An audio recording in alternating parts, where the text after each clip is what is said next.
Hey everybody, this is Mr. Beckett here.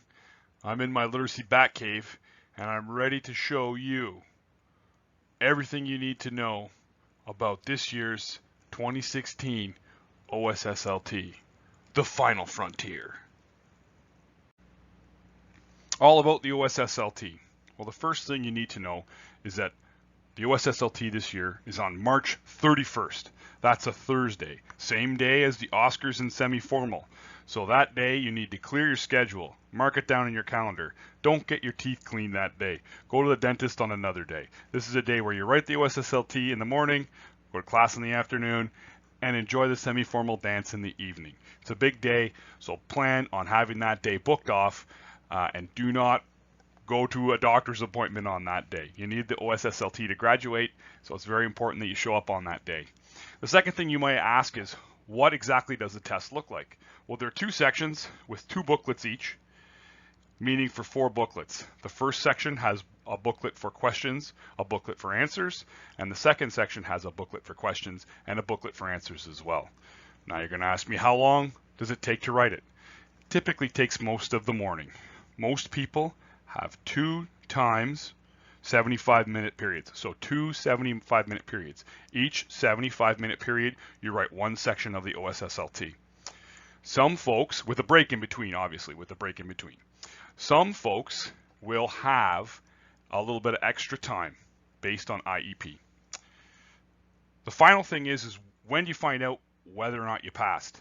Well, sometime in May or June, EQAO will mail out your results to you that will tell you whether or not you got the OSSLT this year.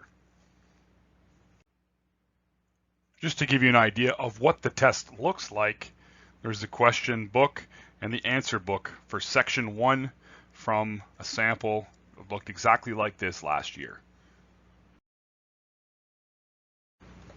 Reading in the OSSLT, types of reading on the test. There are 3 categories of reading on the OSSLT. The first one is narrative texts. They're dialogues and real-life stories.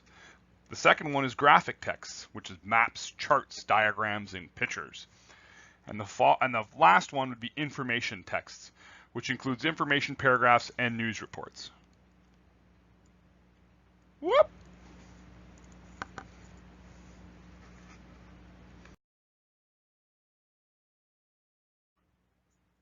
The next thing we're going to introduce are the types of reading questions on the test.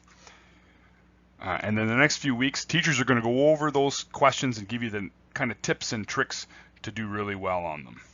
The first one is multiple choice. With multiple choice, you want to fill it in just so.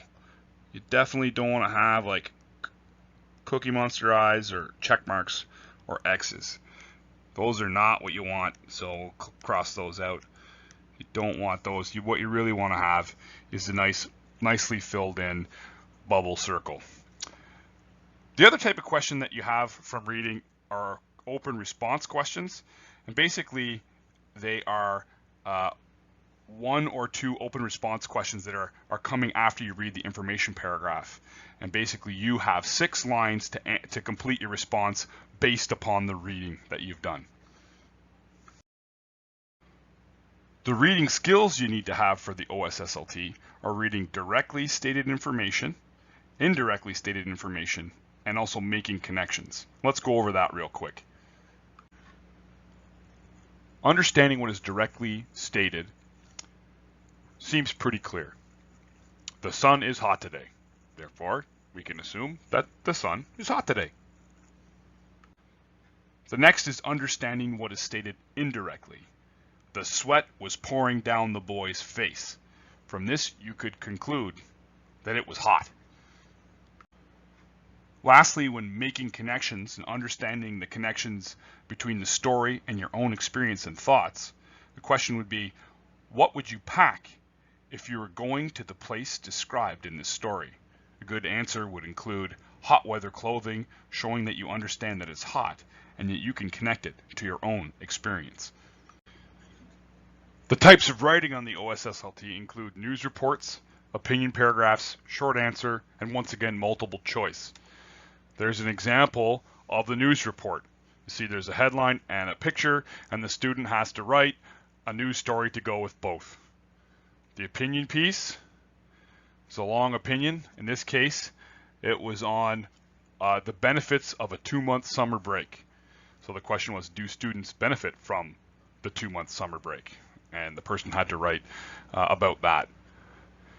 Next one, short answer. Identify one action you take in your life to be healthy. And the person had to write 6 lines or a paragraph on that question. And finally, writing multiple choice.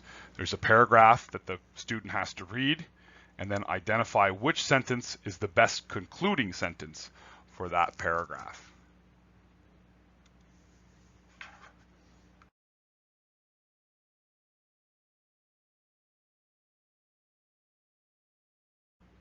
The important writing skills that you need for OSSLT is identifying and having a main idea for your writing, organizing your writing into paragraphs that support your main idea, and some spelling and grammar skills. You may ask yourself, how am I to prepare for this OSSLT? And I know that this slideshow has had a lot of information and it may be a little bit overwhelming, but I want to make sure that you remember not to panic. Don't panic, because we have a plan. We are going to have a literacy blitz, so that once a week we'll spend a little time, one day each week, over the next little while, going over everything that you need to know to ace this test. My recommendation to you is to pay attention, to keep your notes, and to do your best.